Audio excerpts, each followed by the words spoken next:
Hello friends, இன்றைக்கி நம்ம ஒரு நைட் டின்னர் ரெசிபி தாங்க பார்க்க போகிறோம். நல்ல ஒரு டேஸ்டியான ஆனியன் பராத்தா தாங்க ரெடி பண்ண போகிறேன். இந்த ஆனியன் பராத்தா கூட வச்சு சாப்பிட்றதுக்கு க்ரீன் சட்னி, மாங்காய் ஊறுகாய், ஆனியன் ரைத்தா எல்லாமே ரொம்பவே சூப்பராக இருக்கும். இது நம்ம லஞ்ச் பாக்ஸுக்கும் எடுத்துகிட்டு போகலாம். வெளியில் ட்ராவலுக்கு போகும்போது கூட இந்த மாதிரி ஆனியன் பராத்தா ரெடி பண்ணி எடுத்துகிட்டு போகலாம். டேஸ்ட்டு ரொம்பவே நல்லாயிருக்கும். இந்த ஆனியன் பராத்தா ஈஸியாக செய்கிறதுக்கு 2 மெத்தட் இந்த வீடியோவில் காமிச்சிருக்கேன். வீடியோ ஸ்கிப் பண்ணாமல் பாருங்கள். என்னோடய ரெசிபிஸ்லாம் உங்களுக்கு ரொம்பவே பிடிச்சிருந்தா மறக்காமல் ஒரு லைக் பட்டன் கொடுங்க. மறக்காமல் 2 விகாஸ் சமையல் சப்ஸ்கிரைப் பண்ணிட்டு பக்கத்தில் இருக்கக்கூடிய பெல் ஐக்கானு கிளிக் பண்ணிக்கோங்க. வாங்க இப்போ நம்ம ஆனியன் பராத்தா எப்படி ரெடி பண்ண போகிறோம் அப்படின்றத வீடியோக்குள்ளே போய் பார்க்கலாம். ஆனியன் பராத்தா செய்கிறதுக்கு முதல்ல நம்ம மாவு பிசைஞ்சுக்கலாம். 2 கப் அளவுக்கு கோதுமை மாவு எடுத்துக்கிறேன். ஒரு 3/4 டீஸ்பூன் அளவுக்கு டேபிள் சால்ட் சேர்த்துக்கிறேன். உப்பும் மாவும் சேர்த்து நல்லா உதறி மிக்ஸ் பண்ணிவிட்டு ஒரு 1.5 டேபிள் ஸ்பூன் அளவுக்கு எண்ணெய் சேர்த்துக்கோங்க. எண்ணெய் சேர்த்துட்டு நல்லா மாவோடு சேர்த்து நல்லா மிக்ஸ் பண்ணிக்கோங்க. 2 கப் மாவுக்கு 3/4 கப் அளவு தண்ணி எனக்கு தேவைப்பட்டதுங்க. 3/4 கப் அளவு தண்ணி சேர்த்துட்டு நம்ம மாவு பிசைஞ்சுக்கலாம். இங்கே கோதுமை மாவு நமக்கு ஒரு 1/2 மணி நேரம் ஊறணும். 1/2 மணி நேரம் ஊறுனுச்சுன்னா நமக்கு பராத்தா பார்த்திங்கன்னா நல்லா சாஃப்டாக இருக்கும். அதனால் எண்ணெய் சேர்த்துட்டு நல்லா மாவு அழுத்தி பிசைஞ்சு, சப்பாத்திக்கு நம்ம மாவு பிசைவோம் பார்த்திங்களா, அந்த மாதிரி நல்லா அழுத்தி பிசைஞ்சுக்கோங்க. கொஞ்சமாக எண்ணெய் சேர்த்துட்டு நல்லா அழுத்தி பிசைஞ்சுக்கோங்க. நமக்கு இந்த மாவு ஒரு 1/2 மணி நேரம் நல்லா ஊறட்டும். அவ்வளோதாங்க. அப்படியே மாவு பிசைஞ்சிட்டேன். மூடி போட்டு அப்படியே மூடி எடுத்து வச்சிடுறேன். அதுக்குள்ளே நம்ம ஸ்டஃபிங் ரெடி பண்ணிக்கலாம். ஒரு 4 வெங்காயம், மீடியம் சைஸ் வெங்காயம் இந்த மாதிரி பொடியாக கட் பண்ணி எடுத்து வச்சுருக்கேன்.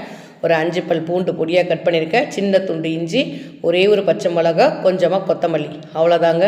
முதல்ல மெஷரிங் கப்பில் 2 கப் அளவுக்கு பொடியாக கட் பண்ண வெங்காயம் சேர்த்துக்கலாம். வெங்காயத்தோட ஒரு 1/4 டீஸ்பூன் அளவுக்கு நான் உப்பு சேர்த்துக்கிறேன். டேபிள் சால்ட் 1/4 டீஸ்பூன் அளவுக்கு உப்பு சேர்த்துட்டு வெங்காயமும் உப்பும் சேர்த்து நல்லா மிக்ஸ் பண்ணிக்கோங்க. அப்போ தான் வெங்காயத்தில் உப்பு டேஸ்ட்டு கிடைக்கும். நல்லா அழுத்தி பிசைஞ்சுக்கோங்க. நல்லா ஒரு நிமிஷம் கையில் நல்லா அழுத்தி பிசைஞ்சிட்டு பச்சை மிளகா, ஒரே ஒரு பச்சை மிளகா பொடியாக கட் பண்ணிட்டு சேர்த்துக்கிறேன். சின்ன துண்டு இஞ்சி, ஒரு 4 பல் பூண்டு பொடியாக கட் பண்ணிட்டு அதையும் சேர்த்துக்கலாம். இஞ்சி பூண்டு பேஸ்ட்டு சேர்க்கக்கூடாது. இஞ்சி பூண்டு பேஸ்ட் சேர்த்தோம்னா ராஸ்மல் கிடைக்கும். அடுத்து பார்த்திங்கன்னா காரத்துக்கு 1 டீஸ்பூன் அளவுக்கு காஷ்மீரி மிளகாய்த்தூள், 1 டீஸ்பூன் அளவுக்கு மல்லித்தூள், 1 டீஸ்பூன் அளவுக்கு ஜீரகத்தூள், 1/2 டீஸ்பூன் அளவுக்கு கறி மசால் தூள், சக்தி கறி மசால் தூளாக சேர்த்துருக்கேன். சரி, அடுத்து சாட் மசாலா பார்த்திங்கன்னா ஒரு 1/2 டீஸ்பூன் அளவுக்கு சாட் மசாலா எல்லாமே சேர்த்துக்கோங்க. ஒரு 1/4 டீஸ்பூன் அளவுக்கு மஞ்சள் தூள் சேர்த்துக்கிறேன். அடுத்து பார்த்திங்கன்னா அவுல் நல்லா நம்ம வெங்காயத்தில் இருக்கக்கூடிய தண்ணி எடுக்கிறதுக்காக அவுல் எடுத்துகிட்டு மிக்ஸி ஜாரில் நல்லா பொடி பண்ணியிருக்கேங்க. அதில் ஒரு 2 டேபிள் ஸ்பூன் அளவுக்கு நல்லா பொடிச்ச அவுல் சேர்த்துக்கலாம். இல்லை நம்ம வெங்காயத்துலேருந்து தண்ணி வரும், நம்ம ஸ்டஃபிங் பண்ணும்போது பராத்தா அந்தளவுக்கு நல்லா வராது. அதனால் ஒரு 2 டேபிள் ஸ்பூன் அளவுக்கு அவுல் சேர்த்து நல்லா மிக்ஸ் பண்ணிக்கோங்க. எல்லாம் சேர்த்து நல்லா மிக்ஸ் பண்ணிவிட்டு இப்படி உருண்டை பிடிச்சி பாருங்கள், நல்லா அழகாக உருண்டை பிடிக்க வரும். இந்த மாதிரி ஸ்டேஜில் நமக்கு ஸ்டஃபிங் சூப்பராக ரெடி ஆகிடுச்சு. இப்போ நம்ம பிசைஞ்சு வச்ச கோதுமை மாவு எடுத்துக்கலாம். திரும்ப ஒரு 2 தடவை நல்லா அழுத்தி பிசைஞ்சுக்கோங்க. நம்ம 2 கப் மாவுக்கு நமக்கு 4 பராத்தா வருங்க. இந்த மாதிரி பெரிய சைஸில் 4 உருண்டைகள் பிடிச்சி எடுத்து வச்சுருக்கேன். இப்போ நம்ம ஃபஸ்ட்டு மெத்தட் தாங்க பார்க்க போகிறோம். இந்த மாதிரி சப்பாத்தி மாவு எடுத்துகிட்டு இந்த மாதிரி ரவுண்ட் ஷேப்பில் நல்லா கிண்ண மாதிரி பண்ணிக்கோங்க. அப்போ தான் ஸ்டஃபிங் உள்ளே இருக்கும், வெளியே வராமல் இருக்கும். அதனால் ரவுண்ட் ஷேப்பில் நல்லா கிண்ண மாதிரி பண்ணிவிட்டு ஒரு உருண்டை எடுத்து வச்சுக்கோங்க. மீதி இடம் இருந்ததுன்னா இன்னும் கொஞ்சம் கூட நம்ம ஸ்டஃபிங் வச்சுக்கலாம். வச்சுட்டு அப்படியே ரவுண்ட் ஷேப் பண்ணி எடுத்துகிட்டு வந்துடுங்க. ரொம்ப ஈஸி தாங்க. ஸ்டஃபிங் மட்டும் வெளியே வரக்கூடாது. மீதி இருக்கக்கூடிய மாவு நம்ம அப்படியே வச்சுக்கலாம்.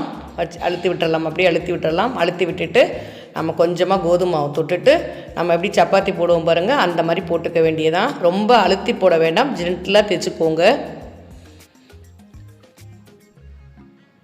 கொஞ்சம் கூட ஸ்டஃபிங் வெளியே வரல பாருங்கள். லைட்டாக கோதுமை தொட்டுட்டு 2 பக்கம் நல்லா திருப்பி விட்டு நல்லா ரவுண்ட் ஷேப் பண்ணி பராத்தா ரெடி ஆகிடுச்சு. நடுவில் லைட்டாக கொத்தமல்லி மட்டும் வச்சுருக்கேன். அவ்வளோதான். நமக்கு தோசைக்கல் நல்லாவே ஹீட் ஆகிடுச்சு. இப்போ நம்ம பராத்தா சுட்டு எடுத்துக்கலாம். தோசைக்கல் நல்லா ஹீட் ஆனதுக்கப்புறம் போட்டுக்கோங்க. போட்டுட்டு லைட்டாக பாதி அளவுக்கு வெந்ததுக்கப்புறம் ஒரு 1/2 டீஸ்பூன் அளவுக்கு எண்ணெய் சேர்த்துக்கலாம்.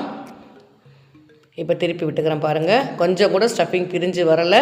நமக்கு நல்லா வேகணும். 2லேருந்து ஒரு 3 நிமிஷம் நல்லா வேகணுங்க. நல்லா திருப்பி விட்டு வேக வச்சுக்கோங்க. ஒரு பக்கம் வெந்துடுச்சு. இன்னொரு பக்கம் பார்த்திங்கன்னா ஒரு 1/2 டீஸ்பூன் அளவுக்கு எண்ணெய் சேர்த்துக்கலாம். பட்டர் சேர்த்துக்கோங்க. பட்டர் சேர்க்கும் போது டேஸ்ட் இன்னும் நல்லாயிருக்கும். நல்ல சாஃப்டாக இருக்கும், சாப்பிட்றதுக்கும் டேஸ்ட்டு ரொம்ப நல்லாயிருக்கும். அவ்வளோதான் ஃப்ரெண்ட்ஸ், நமக்கு வந்து ஆனியன் பராத்தா சூப்பராக ரெடி ஆகிடுச்சு. நம்ம ஆலு பராத்தாவை விட இந்த ஆனியன் பராத்தா பார்த்திங்கன்னா டேஸ்ட் உண்மையாகவே சொல்கிறேன் அந்தளவுக்கு நல்லாயிருக்கும். இப்போ நம்ம சூடாக இருக்கும் போதே சாப்பிட்டு பார்க்கலாங்க எப்படி இருக்குன்னு. ஸ்டஃபிங் பாருங்கள் எந்த அளவுக்கு நல்லா ஒட்டி நல்லா சூப்பராக ரெடி ஆகிருக்கு. அடுத்தது இன்னொரு ஆனியன் பராத்தாவும் காமிக்கிறேன். நல்ல கிண்ணம் மட்டும் நல்லா குழிவாக பண்ணிட்டீங்கன்னா ஸ்டஃபிங் பிரிஞ்சு வெளியே வராது. அப்படியே ரவுண்ட் ஷேப் பண்ணிவிட்டு மீதி இருக்கக்கூடிய மாவை வந்து நம்ம அப்படியே வச்சுக்க வேண்டியதாங்க. மாவை நம்ம எடுக்க வேண்டாம். இந்தளவு நல்லா திக்னஸாக செஞ்சிங்கன்னா நமக்கு வந்து ஸ்டஃபிங்லாம் பிரிஞ்சு வராது. ட்ரை பண்ணி பார்த்துட்டு உங்கள் கமெண்ட்டை பதிவு பண்ணுங்கள் ஃப்ரெண்ட்ஸ். டேஸ்ட்டு ரொம்ப நல்லா இருக்குது. நடுவில் வந்து லைட்டாக ஒரு 2 கொத்தமல்லி வச்சுருக்கேன். கொத்தமல்லி வச்சுட்டு நல்லா ஜென்டலாக போட்டுக்கோங்க. பாருங்கள் கல்லில் ஒட்டவே ஒட்டாதுங்க. இப்போ நம்ம தோசைக்கல்லில் போட்டு நல்ல தோசைகள் ஹீட் ஆனதுக்கப்புறம் போட்டுக்கோங்க. அப்போ தான் நமக்கு உடனடியாக சூப்பராக நல்ல கலர் மாதிரி டேஸ்ட்டு நல்லா வரும். ஒரு பக்கம் நல்லா வெந்துருச்சு, இன்னொரு பக்கம் வந்து லைட்டாக பட்டர் அப்ளை பண்ணிக்கோங்க. இந்த மாதிரி ட்ரை பண்ணுங்கள். நம்ம வெளியில் நம்ம ட்ராவல் போகும்போது கூட இந்த மாதிரி ஆனியன் பராத்தா செஞ்சு எடுத்துகிட்டு போகலாங்க. நமக்கு தொட்டுக்கிறதுக்கெலாம் எதுவுமே தேவையில்லை, வெறும் ஆனியன் பராத்தாவே சாப்பிட்லாம். நல்ல டேஸ்ட்டு சூப்பராக இருக்கும். அடுத்து இன்னொரு மெத்தட் பார்க்கலாம். ரெண்டாவது மெத்தட் பார்த்துக்கலாம். ஒரே கோதுமை மாவு சப்பாத்தி மாவு எடுத்துகிட்டு இந்த மாதிரி நம்ம எப்பொழுதும் போல் சப்பாத்தி மாதிரி நம்ம போட்டுக்கணும். போட்டுட்டு நடுவில் பார்த்திங்கன்னா நம்ம எடுத்து வச்சுருக்கக்கூடிய மசாலாவை அப்படியே வச்சுக்கலாம். நல்லா எல்லா பக்கமும் ரவுண்ட் ஷேப் பண்ணிவிடுங்க. பண்ணிவிட்டு கத்தியால் பாதி அளவுக்கு கோடு போட்டுக்கோங்க. இந்த மாதிரி நல்லா ப்ரெஸ் பண்ணிக்கோங்க. லைட்டாக ப்ரெஸ் பண்ணிங்கன்னா வெங்காயம்லாம் உதிர்ந்து வராது. நடுவில் ஒரு கோடு போட்டு ஒரு பக்கம் மடிச்சுக்கோங்க. அடுத்தது 2வது பக்கம் மடிச்சுக்கோங்க. அப்படியே அந்த பக்கம் மடிச்சுக்க வேண்டியதாங்க. ஸ்டஃபிங் மட்டும் பிரிஞ்சு வரக்கூடாது, அதை மட்டும் லைட்டாக ஒட்டி விட்டுக்கோங்க. அவ்வளோதாங்க, நமக்கு வந்து நல்ல முக்கோண ஷேப்பில் ஆனியன் பராத்தா ரெடி ஆகிடுச்சு. மறுபடியும் எப்பொழுதும் போல் நம்ம கோதுமை தொட்டுட்டு நம்ம வந்து சப்பாத்தி மாதிரி போட்டுக்க வேண்டியதாங்க. இந்த மாதிரி மெத்தடும் ட்ரை பண்ணி பாருங்கள் ஃப்ரெண்ட்ஸ். டேஸ்ட் ரொம்ப நல்லாயிருக்கும், நல்ல வெந்து கிடைக்கும், எல்லா பக்கமும் ஸ்டஃபிங் இருக்கும்.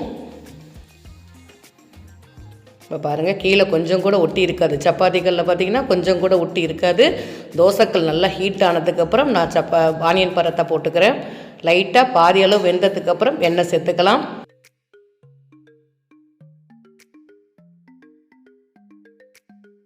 ரெண்டு பக்கமும் பட்டர் சேர்த்துட்டு நல்லா 2 பக்கமும் வேக வச்சு எடுத்துக்கோங்க.